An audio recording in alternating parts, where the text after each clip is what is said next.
I know you're someone who thinks a lot about systems, about how structures dictate the way we move through the world. And usually when you look at a map, there is this, I don't know, this comforting expectation of objective reality. Oh, definitely. It acts like a clean engineering schematic. Right. You see a blue line, it's a river, you see a topographic circle. Well, it's a mountain, it's clean, it's categorized, and it doesn't leave much room for interpretation. Which is great, but it strips away the messy human element entirely. Yeah. You're left with pure topography, which is incredibly useful if you're navigating, but honestly, it's terrible for understanding actual human behavior. Yeah, because the moment you step into the realm of human history or, cultural mythology, that clean, objective map is suddenly covered in invisible ink. You realize the specific, seemingly random spot of dirt isn't just a geological formation, it's a canvas. Exactly. It's Yeah. totally subjective. So I want you to think about how a completely random patch of earth actually becomes designated as holy. Like, is it sparked by a genuine divine event? Is it some massive geological coincidence? Or is it just the result of centuries of really motivated, incredibly effective storytelling? I mean, that is the ultimate geographical muddy water. When you dig into why human beings have collectively decided to revere, like one specific hilltop or one specific cave over another, you never find a single clean answer. Never. It is always this messy collision of environment and extreme psychological need. And uncovering that exact collision is our mission for this deep dive. We have a really fascinating stack of sources tailored for you today. First, we're dissecting a rigorously detailed archaeological study of a specific rock sanctuary. Right, the sanctuary of San Torquato. Exactly, located in Guadix, which is a city in Granada in southern Spain. And we are pairing that hard archaeological data with a broader cultural text that maps out something called the spiritual way of the South, which is this intricate trail of regional religious myths and traditions stretching across the entire Andalusian territory. So the goal today is to peel back the layers of this landscape.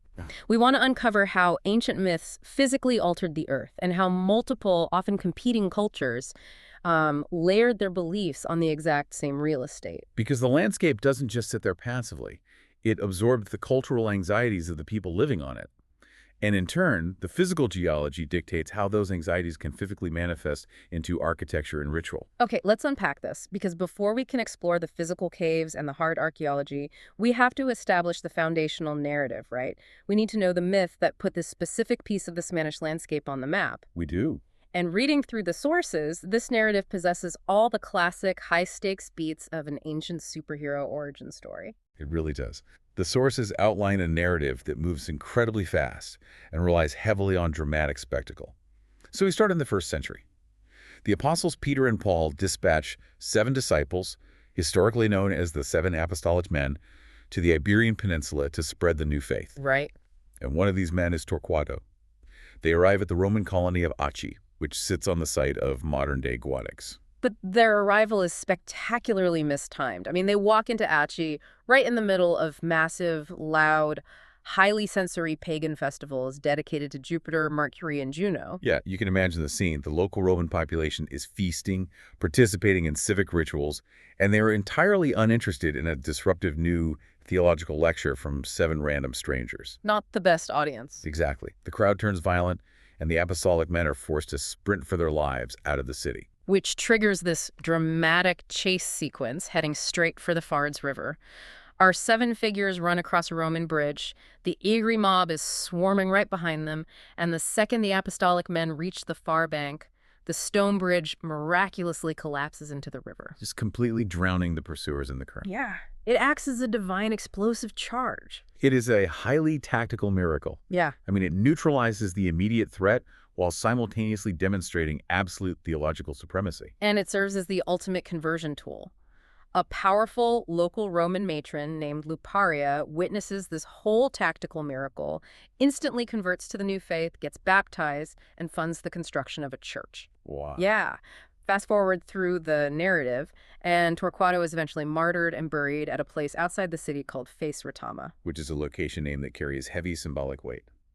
Face Retama translates to the light over the broom bush. Because, according to the regional lore, inexplicable glowing lights were repeatedly seen hovering over his grave at night. The locals called it the Fire of St. Torquato.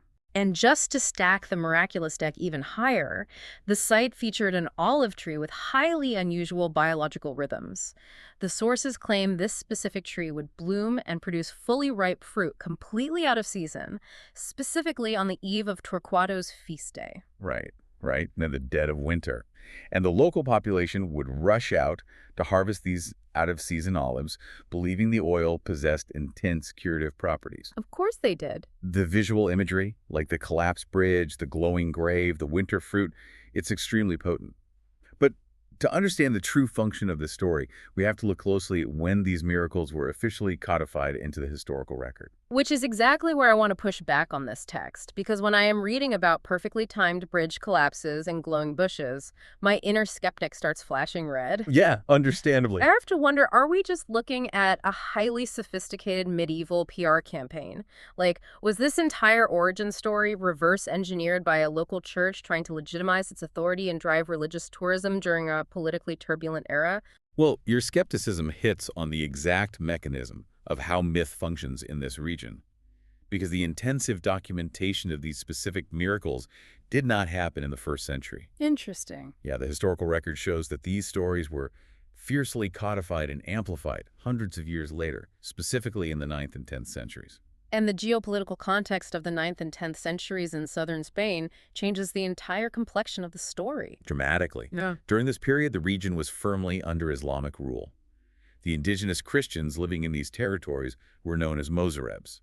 They were a tolerated but marginalized community. Right, paying specific taxes and facing restrictions. Exactly, facing restrictions on building new churches and watching their cultural and religious dominance slowly evaporate through assimilation. So if you are a Mozarabic leader watching your community slowly dissolve into the dominant culture, you need an anchor.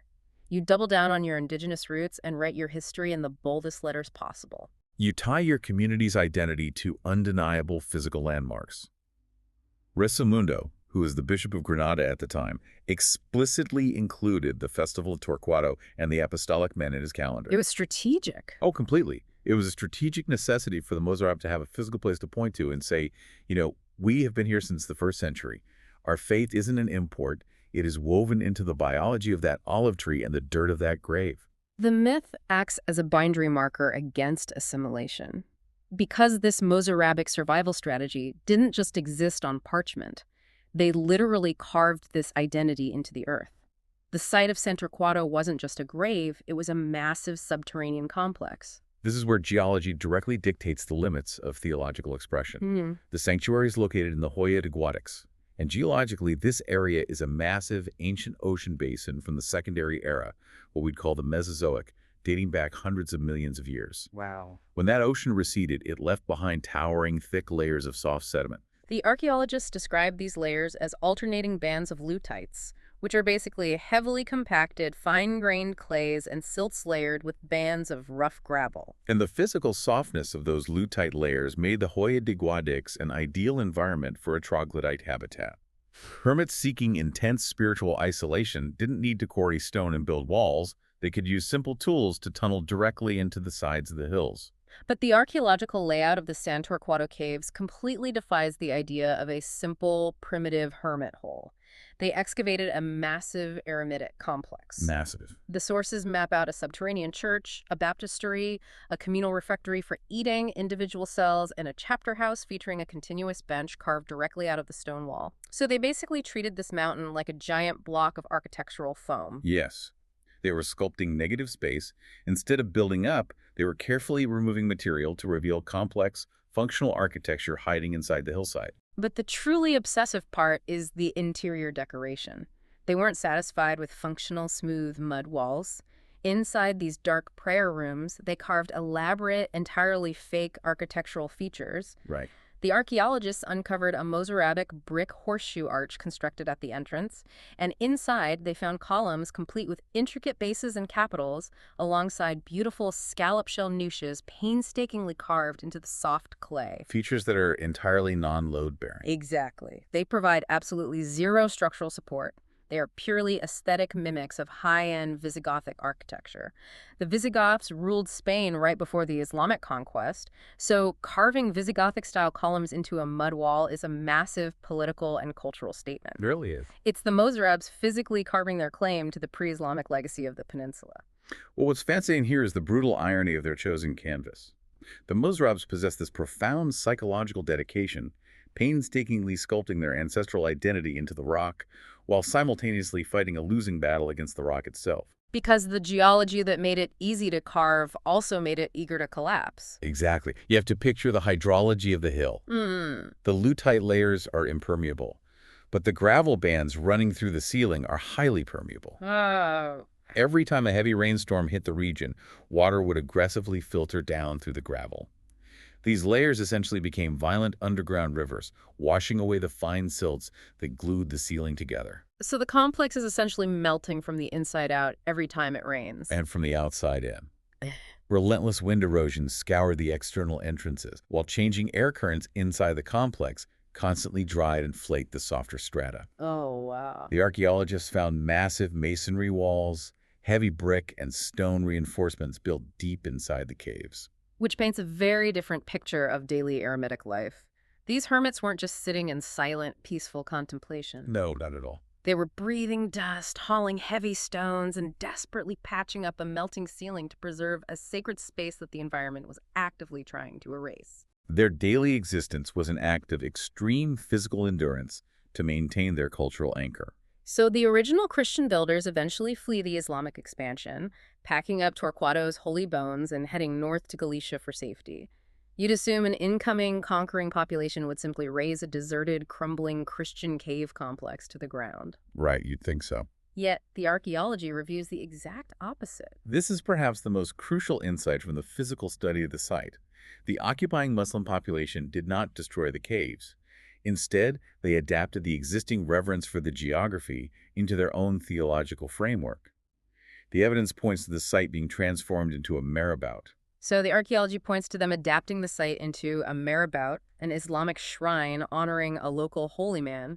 But I'm curious how they physically integrated a traditional military watchtower into a crumbling religious cave system, because the sources mention stone foundations linking the two. It speaks to the dual utility of the landscape.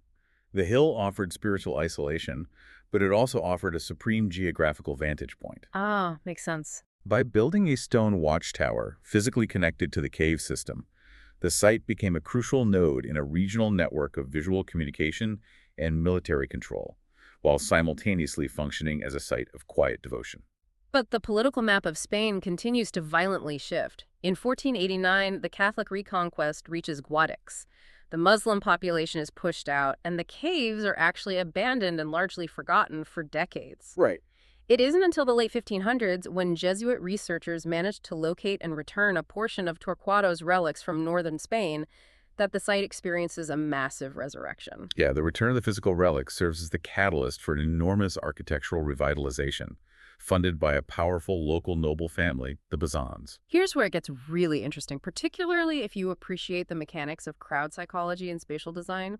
The Bazans don't just patch up the melting caves. They construct a massive, permanent, above-ground brick hermitage right on top of the original footprint. A huge undertaking. And to do this, they completely invert the orientation of the ancient underground church to feed directly into the new structure. Because the site had rapidly transitioned back into a major, high-volume pilgrimage destination. Which presents a massive logistical nightmare. You have thousands of pilgrims desperate to get close to the relics. To solve this, the architects place a massive, towering tabernacle dead center in the middle of the new hermitage. Right. They don't push it against the far wall like a traditional altar. By anchoring it in the middle of the room, they create a forced, simulated ambulatory that loops completely around the back of the tomb. It acts as a brilliant piece of 16th century architectural crowd control. It is essentially the blueprint for a modern theme park line. Pilgrims were forced to enter through a specific left-hand door, shuffle in a single-file line down a narrow corridor past the central tomb, which was intentionally blocked off by a wooden balustrade so nobody could linger and touch it directly, and then they were naturally funneled out the right-hand side of the building. Which solves the bottleneck issue completely and turns chaotic devotion into an orderly, highly efficient system. Exactly. And the profound takeaway from all of this chaotic building and rebuilding is the underlying stubbornness of the location itself. I think of it like a geographical spiritual hard drive. That is the perfect way to conceptualize it. If we connect this to the bigger picture, we are observing the absolute continuity of sacred geography. Yeah. The Romans built pagan temples in the vicinity. The Mozarabs tunneled into the clay to hide Christian relics. The Muslims repurposed the exact same dirt to revere a mirabout. The 16th century Catholics built a crowd-controlled mega-shrine over the ruins. Different regimes keep reformatting the hard drive, but they are all compelled to save their most vital cultural data to the exact same disk. They were universally drawn to the isolation, the strategic elevation, the life-saving ancient water cisterns, and the lore of the sacred tree. The specific name of the deity changes. The architectural aesthetic completely flips from horseshoe arches to Renaissance brick, but the geography stubbornly retains its designation as holy. The dirt itself is the constant. And this geographical anchoring isn't an isolated phenomenon at San Torquato. The text on the spiritual way of the South maps out an entire regional web of these hyperlocal, deeply physical traditions. Oh, absolutely. When you zoom out, you see how this harsh southern landscape generated a series of incredibly specific, highly physical coping mechanisms. The broader text provides 3 distinct case studies that demonstrate how different communities weaponized myth and ritual to manage the pressures of their specific environments. Let's examine the mechanics of these traditions, starting with the Cascamoros festival in the town of Baza. The narrative hook is that shortly after the Catholic reconquest, a laborer from Guadix named Juan Pedernal is assigned to demolish the wall of a ruined mosque in Baza. Right. During the demolition, he uncovers a hidden statue of the Virgin of Piety tucked inside the masonry. Which is a classic discovery myth designed to physically overwrite the previous regime, turning a site of Islamic architecture back into a site of Christian miracle. But the discovery immediately triggers a geopolitical crisis. Juan wants to take the statue back to his hometown of Guadix. The citizens of Baza refuse, arguing the statue was found in their soil. Naturally. This sparks a massive legal and physical confrontation. But the mechanism they developed to resolve this tension is incredible. To this day, it has spawned an annual festival where a representative from Guadix the Cascamoros attempts to essentially steal the statue back. And the citizens of Baza defend the statue by completely covering the Cascamoros and themselves in black paint and grease. Wow. The ritual transforms genuine historical territorial animosity into a highly physical, intensely cathartic, sanctioned mock combat. It allows the two towns to violently clash every single year without actually burning each other to the ground. Then, further east, you have the legend of the Cross of Caravaca. Yeah. The setting is the 13th century. A Muslim emir, Siete Varones, holds a Christian priest captive. The emir demands the priest perform a Catholic mass. The priest explains he cannot execute the ritual because he lacks a physical crucifix. Which is the moment the narrative abruptly shifts from a historical hostage situation into a spectacular display of divine intervention. The sources claim the window of the chamber suddenly flies open, and 2 literal angels fly into the room carrying a physical piece of the true cross, dropping it directly onto the altar. The spectacle is so overwhelming that the emir immediately converts. This raises an important question. Why does the lore of Caravaca require an overt, undeniable miracle like angels doing physical prop delivery? Right. Why so extreme? You have to understand the brutal reality of the Caravaca border bastion. In the 13th century, this town was perched directly on the violent frontier, pushing up against the powerful Islamic Emirate of Granada. The people living there weren't dealing with abstract political tensions. They were facing the daily, literal threat of cavalry raids and siege warfare. Precisely. A stone wall is not enough to keep a frontier population from abandoning their posts in terror. The story of the angels delivering the cross functions as psychological armor. That makes a lot of sense. It provides the isolated population with an undeniable narrative that the divine is physically actively participating in their defense. It emboldens them to hold a highly dangerous geographical line. Which brings us to the final tradition outlined in the text, and perhaps the most psychologically complex, the winter festivals of Puebla de Don Fadrique. These events take place from December 24th to the 28th, but they are the absolute antithesis of a quiet, reflective holiday. The mechanics of these festivals are rooted in ancient traditions of deliberate chaos and role reversal. The townsfolk dress in grotesque costumes, taking on the personas of devils or wild beasts. Right. They flood the streets, generating a deafening wall of noise using heavy cowbells and cracking whips. But the chaos isn't random. It is highly targeted at the social hierarchy. The text describes a mechanism of festive authority. For these 4 days, the normal power structures are entirely suspended. Which is fascinating. The peasants can openly mock the local authorities. They form mock patrols, they ring deafening cowbells to drown out official speeches, and they essentially force the wealthy elite to submit to comical, temporary laws. It acts as an essential sociological pressure release valve. In a highly stratified, agrarian society where survival is difficult and the power dynamics are brutally rigid, you risk genuine, bloody rebellion if the lower classes have no outlet for their frustration. So what does this all mean for the people living through it? I mean, by allowing the peasants to impose fake fines on the mayor or force the wealthy to fund the town's celebrations for a few days, the society safely vents its anger. The theatricality serves a deep, stabilizing purpose. It temporarily shatters the social order so that the community can safely reset and survive another brutal year on the landscape. The geography and the climate are unforgiving, so the culture responds by engineering extreme, unifying traditions to ensure its own survival. It is a survival strategy written directly into the regional calendar and carved physically into the collapsing clay caves. I want you to think about this the next time you look at a map of your own city. Yeah. Consider the oldest, most stubbornly revered places in your town, or the hyper-local, slightly bizarre festivals your community might celebrate, the ones that seem completely irrational to an outsider. Those traditions are never just quirky historical footnotes. They are the highly evolved culmination of human experience colliding with a specific geographical environment. They are the result of centuries of geological luck, brilliant political spin, and the profound, undeniable human need to anchor our anxieties to the physical earth. We don't just live on top of the landscape. We use it as a canvas to loudly broadcast our fears, our history, and our claims to the future. We continuously force the geography to carry the heavy weight of our cultural memory. So I want to leave you with a final thought experiment to mull over. I want you to imagine that tomorrow you are required to bury a time capsule in your own backyard. Knowing how history constantly layers itself and how deeply future generations will misinterpret the past, what specific, completely mundane objects would you place in that box to convince archaeologists 1,000 years from now that your house wasn't just a residential structure but was actually a deeply sacred, miraculous site? What is your architectural foam? Think about it.